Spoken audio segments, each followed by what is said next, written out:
Good morning. I'm Bill Case. I'm currently the president of the German Village Society. This is April 2012. This is the first of our series of German Village remembrances, and in which we're going to get the stories of people who've lived and worked here in German Village throughout their lives. And who better to start with than a gentleman who is currently involved with the German Village Society as its Director of Programs and Operations and has lived in German Village since 1950, Russ Arledge. Welcome. And Russ, tell us a little bit about when your years of growing up here and your family, where you lived. Well, I was born here in German Village. We had a house on Livingston, just east of Grant. What was the address there? 325 Livingston. The building's still there. I was born just before the Snow Bowl of 1950, and I have family photos of mom and dad trying to dig out the car right there on Livingston Avenue, with about 3 feet of snow all piled up.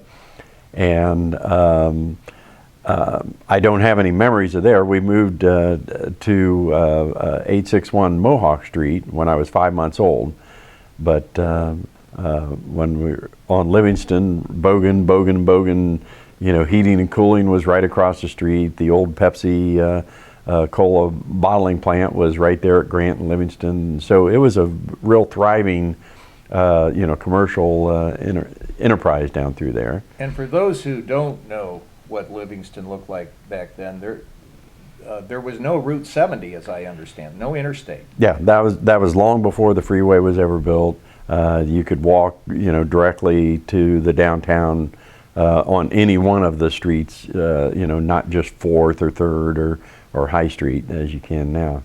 And was there a place called the Central Market, which was not too far from where you lived on Livingston? Yeah, I don't remember it, of course, then when growing up on Mohawk Street, we would occasionally walk to Central Market, or on the weekends my grandparents would come down and we'd all pile in the car and drive up. Dad was always working, and Mom didn't drive, so if it was Mom and I, we walked. If Dad was around, we drove, and if my grandparents came down, we would drive up. Was that where you got the produce for the week?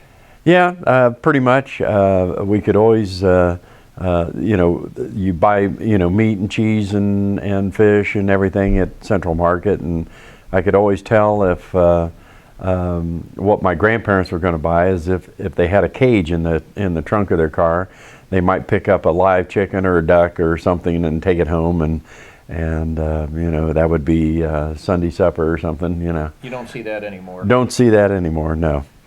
You told me about there were a number of specialty shops and markets where your family shopped. Tell us about that. Well, back in the 50s, this is before the big box grocery stores, and so every couple of blocks throughout the entire village, there was a small grocery. There was a grocery right there at Mohawk and Whittier, and that's where we went the most. There was another grocery at 3rd and Whittier. There was a grocery further north on Mohawk, about Mohawk and Columbus. There was a grocery at Sycamore, and so every couple blocks, any direction, there was a small grocery. A lot of competition and a lot of choices. Yeah, they may have had their own little specialties. When we went for fresh meat, if we didn't go to Central Market, we went over to there was a business where Hausfrau Haven is right now, and that was a butcher shop. That was a meat market, and I can remember they had a trolley that went out the side door on Columbus, and they would hang entire sides of beef and pigs and wheel them right into the store, and there was a track that went along the ceiling, and us kids, when we were older, if the owner wasn't looking, we'd reach up and grab a hold of the hooks that were on the wheels, and we'd slide ourselves along the track. This is right from the street. You could see all this. Oh yeah, and then he'd yell at us, and we'd hop down and take off, and so there was always something. For bread, there were a couple of small bakeries, but the commercial bakery is the Omar Bakery over there on Grant, and occasionally we'd go over there for fresh bread and rolls, but us kids, we'd have a nickel or a dime, and we'd go over and you could buy day-old donuts. And so you could always have an access, have something, to munch on if you wanted to. Now, I think you told me the Omar Bakery was kind of where those condominiums are now. Yeah. On Beck and 6th. Yeah, and Beck and Grant. And they actually parked their trucks down there on the lot where the Giant Eagle is right now. They needed so much room, they had so many bread trucks, and they took up a lot of room, and so they parked it down there on Jaeger and Kossuth. And but when I was a kid, that was just like a big playground. And in the summer there would be carnivals, and they'd have merry-go-rounds and pony rides. That's where I had my first pony ride, is on that lot there. And then in the mid-50s, I don't recall exactly when, 55, 56, is when they built the Big Bear store. And when they were actually digging the foundation, at the end of the day when the workers would leave, us kids would play in the ditches, and we used that as our fort, and we'd throw dirt and rocks at each other, and so that. But that historically was a great park play area. Even professional baseball teams played there. What long ago? None of that took place when I was a kid, and we had no idea of its history. But I'm later to find out that OSU and all the early baseball teams and everything started out right there, and so it's actually kind of amazing that so much took place in such a common area at that point. With the specialty stores, was there a dairy that your family used?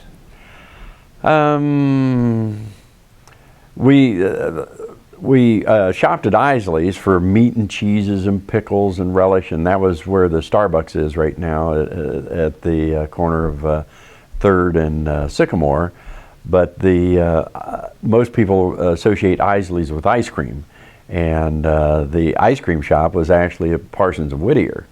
There was another Isleys downtown, but rather it was closer to walk to Parsons and Whittier than to walk downtown. So that was the first ice cream that I recall in the South End. Now your father, I think you told me, worked with the Pepsi Cola bottling plant. Yeah, he worked over at the Pepsi plant. He was a sign painter, so he would paint all the big Pepsi signs and things that went on the storefronts and windows in all the buildings around town that sold Pepsi products.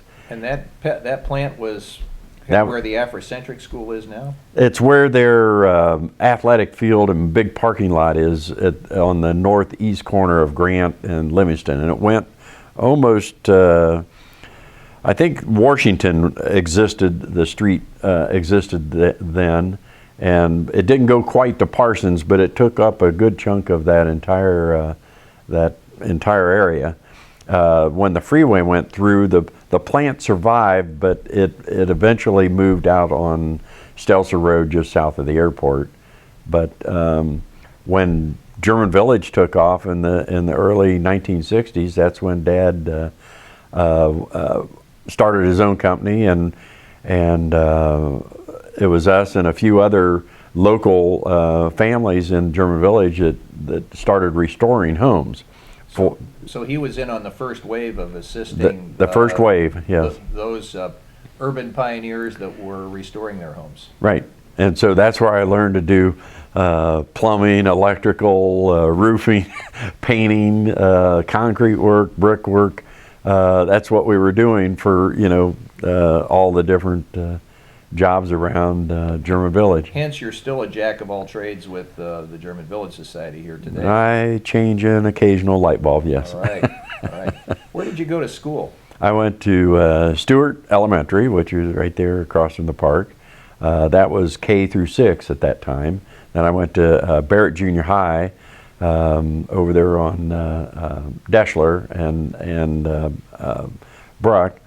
that was the original South High School back in the 20s and 30s, and then they built Barrett and moved South High School on farther down to the intersection of Ann and Deschler. And but I went to South High School as well.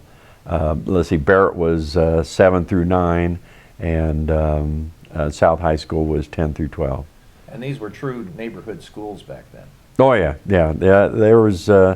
There were kids throughout German Village. You know, I say there were, at that point, there were more kids than dogs. Did you see more kids playing in Schiller Park back then? Oh yeah, the park was full of kids.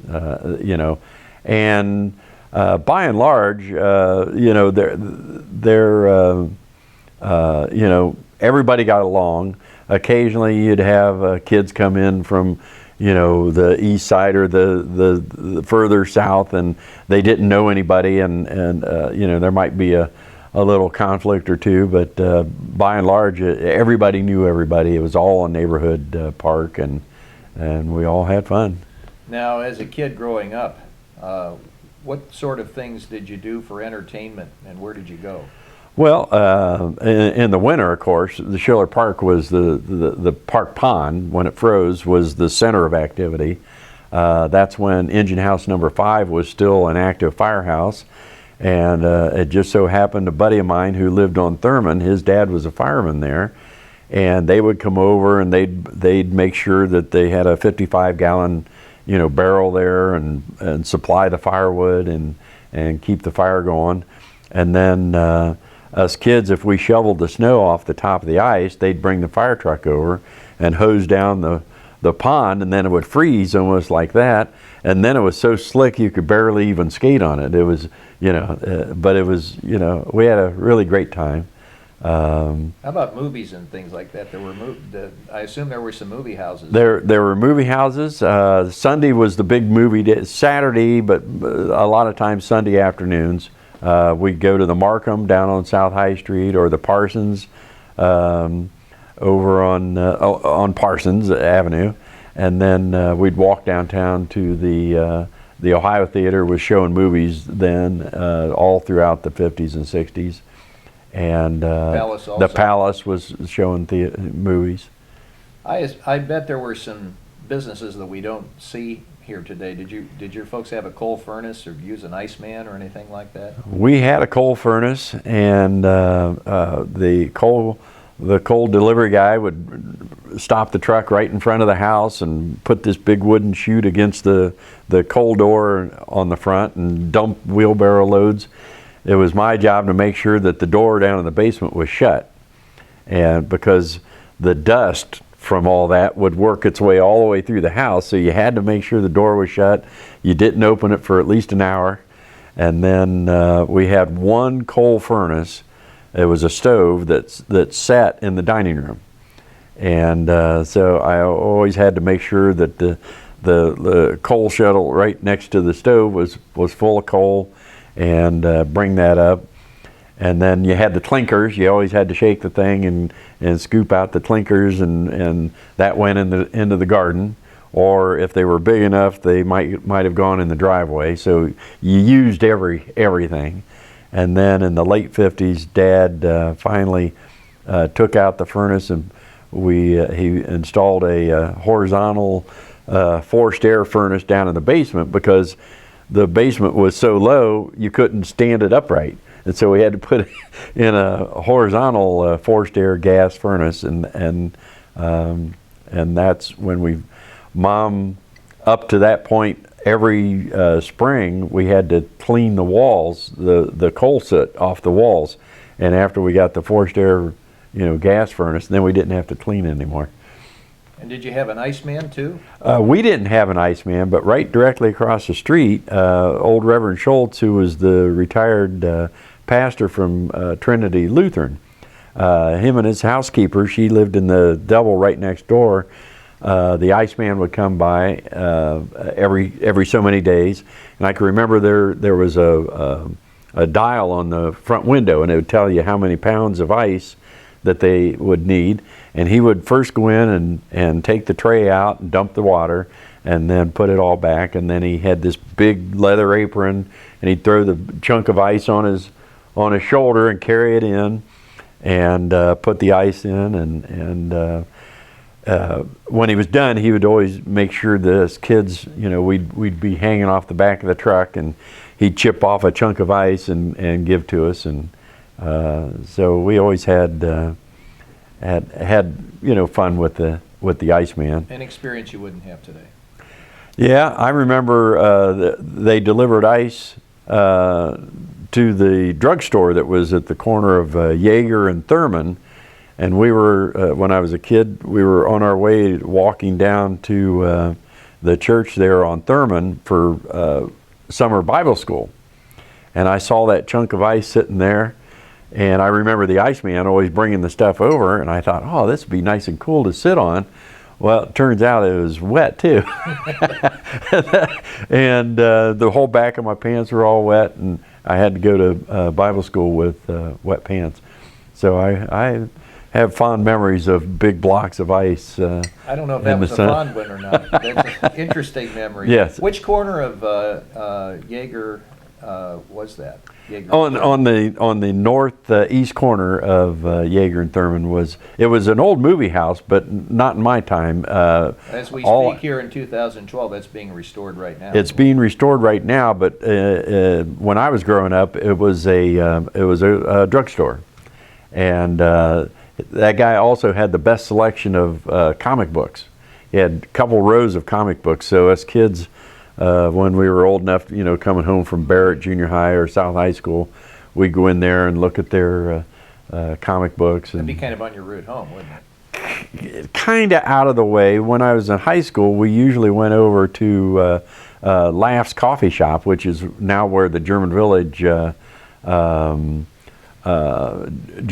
Cafe is right now, where you go in and get a good breakfast and everything. But then it was kind of like a Happy Days hot dog, hamburger, milkshake place. More of a kid hangout to some extent? It was a kid hangout right after school, and you could go in and get you, something to drink and a little something to eat, and that was after. Get a Coke for a dime or less, probably. Oh yeah. Do you remember any other restaurants that aren't here today that you have fond memories of? Well, where Roosters is, that was as I recall, it was called the Seafood Bay, and that's where everyone went to get a seafood. It was I think the same guy that owned another seafood restaurant that was, I think, up in Grandview, as I recall. But I can remember always walking past the restaurant there, and people would drive up in big cars, and they were all dressed up, and they'd go in and get a seafood dinner. Other restaurants. Schmidt's was there, I assume. No, Schmidt's never. I remember the packing house. They had a packing house there. I remember the cattle trucks driving up, and they'd back into the alley there behind the packing house, and they'd unload all the hogs. And occasionally one would get loose in the neighborhood, and us kids would help round it up. Was Dibel's there where Barcelona's is now, or was that before? Yes, Dibel's was there, definitely. That was the neighborhood hangout. I wasn't old enough to go in then, but and then on the corner was the Parkview Pharmacy, and that was our neighborhood drugstore. The other drugstore down at Thurman and Yeager, that was another drugstore, but where my family lived, just north of Whittier on Mohawk, that was our local drugstore. So. And Russ, I think this is remarkable. You have been, your family's really had the same home on Mohawk since 1950. Yeah, when we moved from Livingston to Mohawk, I was 5 months old. And it's been in the family ever since. And my wife and I, we bought it from Mom a few years back, and so hopefully I'll be there the rest of my life. I know you've worked with the Ohio Historical Society. Yes. And so you've had a real career in history, as it was. Did your growing up in German Village contribute to your love of history?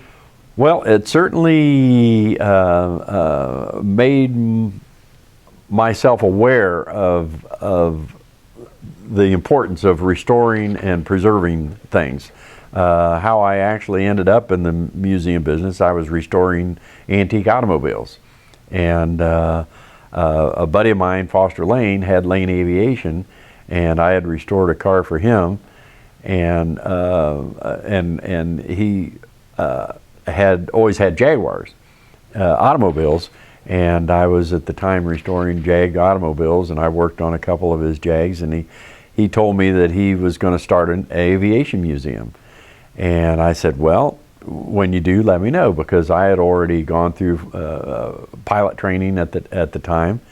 And he gave me a call and said, I'm going to start the Air Museum, and that was in, he built the first building in 1984, and that's when I went out there and restored the very first airplane he ever owned, which was a 1927 Waco biplane.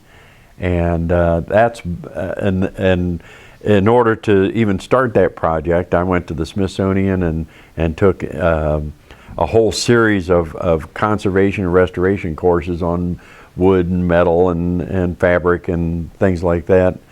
And that's really what started me in the true museum restoration conservation. And it wasn't that great of a leap to transition into architectural conservation and restoration. And my entire tenure at the Ohio Historical Society, I worked closely with the facilities department, because we had historic homes all around the state, and I worked closely with them. I did the artifacts, they did the homes. And so when I came back down here to German Village, it was an absolute natural. Let me ask you about another topic. Did you attend church down here? Yeah, we went to South Congregational Church, which is no longer there. It was over on Stewart, but between High and Pearl. And in the early 70s, the Manticore bought the property and tore down the church. They were thinking at the time they were going to expand their kitchen. It never happened, but many years later, the Manticore was selling off some of the items that they had salvaged from the church, namely stained glass windows. And I actually was able to get a hold of a couple of stained glass windows, and I'm incorporating those, one of them right now, into my kitchen restoration. It'll be backlit right above the sink, and so when you go in the kitchen, you'll see this stained glass window, and that's actually from the old South Congregational Church. Well, that's great preservation. Yeah, I'm definitely I kind keeping of it. sense that this is an urban environment, and always was then. Yes. Was this back in the 50s? Did you have to lock the doors? No, we never locked the doors. And us kids in the neighborhood, we could walk anywhere we wanted to at night. Never had I wasn't in school. I really wasn't much into sports, but I was in the marching band at South High School. And walking home at 10 or 11 o'clock at night, carrying a trumpet from South High School, walking all the way home, I never once had a single thought that anything could happen. It just school was over and I was walking home. You grew up in a time when there probably were still a lot of the old German families here. There were a number of them. What they were was 2 and 3 generation households, and so the grandparents would live in were still living there. They spoke only German. The parents would speak English and German, and the kids were speaking very clear English, but they could still speak German to their grandparents.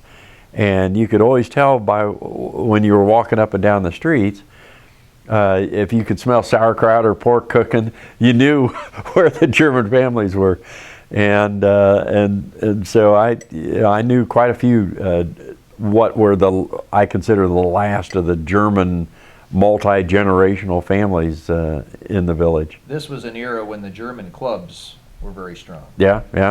The Germania was big, and the Manticore, that was one of the places to be. Back in the 50s and 60s, my aunt and uncle belonged to the Manticore, and they would come down and always in a suit and tie and all dressed up. And we never went to the Manticore when I was a kid. And years later, when I was an adult, I went to the Manticore, and I told Mom, wanted to take her over for Mother's Day one time, and she was all thrilled, and she got all dressed up. It was a big deal. It was a big deal going over there, and that was when you had to wear still a suit and tie to get in, and so yeah, it was a big deal back then. Everybody knew about the Manticore.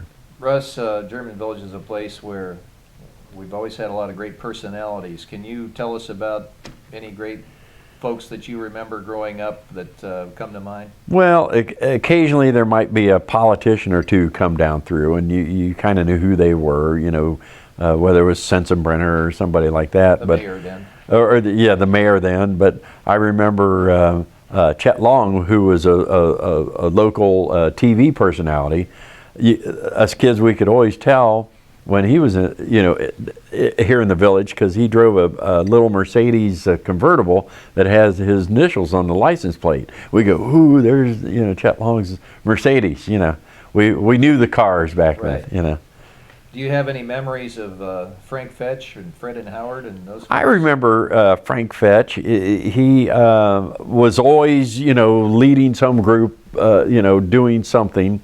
My parents really didn't know him in the sense that in fact, my parents never belonged to the German Village Society. My next door neighbors, Doris and John Helsel, they were charter members of the society, so they were very involved with the the early days of restoration. Dad and I, we were just restoring the homes that other people owned. But I remember Frank Fetch, seeing him around, and I can remember when Fred and Howard, came to the village, and when they started Hosfrau Haven, the meat market went away, and there was all these dry goods in there, and then there'd be all the odd, decorations that were coming in. We were still trying to figure out, what the store was going to end up, like. And it was pretty eclectic, and but then we realized, hey, you could go in there and get just about anything you wanted. It was a fun place. And then of course they had the I don't know if they started the laundromat next door. But I remember when I first moved away from home, I didn't have a washer and dryer. We would go to the laundromat, and you could go in there 24 hours a day. And so I don't know if Fred and Howard started that, but I definitely remember when I was 18, 19 years old, going over there, because I still lived here in the village when I got my first apartment. As you grew up, a lot of families moved away. There was a little bit of a decline in the neighborhood, although you told me off camera that you have a little different take on what has been referred to as the decline of German Village than some do. Well, the closer you got to the park, I think the less the decline. And while we didn't live on the park, we were still a couple blocks north. The area around there was all residential. There were very, very few commercial businesses. They would only be the grocery stores on the corners. The closer you got to downtown is where the more commercial structures were.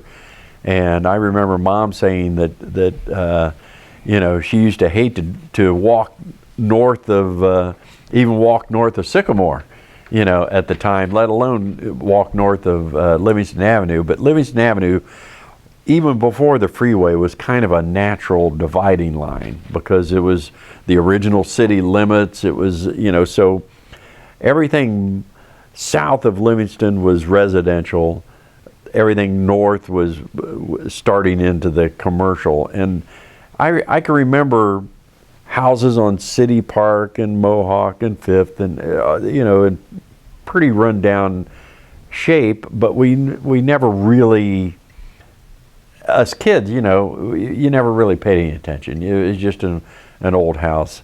On High Street, there was a bunch of rundown stuff, but even before the freeway, there was like the Beverly Drive-In, where Wendy's is today, and that was a big shiny place that everyone went. After the freeway was built, they built the BBF with the satellite ball that went on front. That's where the Blockbuster used to be today.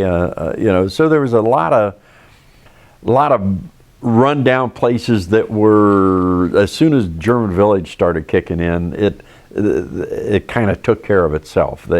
People were going in and either tearing down the old properties or rehabbing the existing properties. And your role, as I think you've already referred to, your contribution, and I guess your father too, was in started a company to help with these renovations. Yeah, there was several families in German Village. The Dials family lived right across the street. They were doing home renovations. We were doing renovations. We do everything from just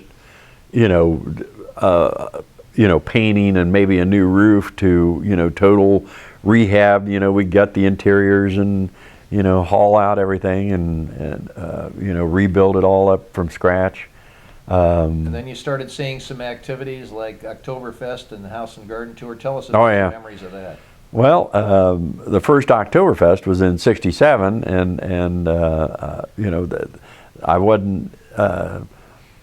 Back then, you could drink at 18, so I wasn't 18 yet. But so all us neighborhood kids, to us, it was just a big neighborhood festival. And then, they did have the beer, tents and things set around, which is, was just part of the whole activity. That coincided with when Schmidt started their first restaurant.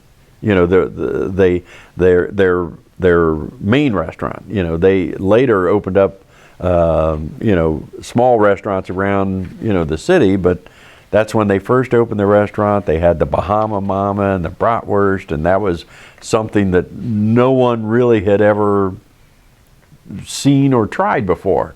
And it was an instant hit. It just took off just like that, My sister, she worked for a family that had the candle shop here right here on High Street, and they had a booth there at the Oktoberfest, and they were making candles right there in the park, and so it was a real neighborhood, family oriented, festival, and it lasted for a few years, and it just got bigger and bigger, and the neighborhood just couldn't absorb that kind of crowd and that kind of activity. And I remember when they moved it to the fairgrounds, everyone thought that was going to be the end of it, Doing the video today is John Clark, who's this year's chairman of the House and Garden Tour.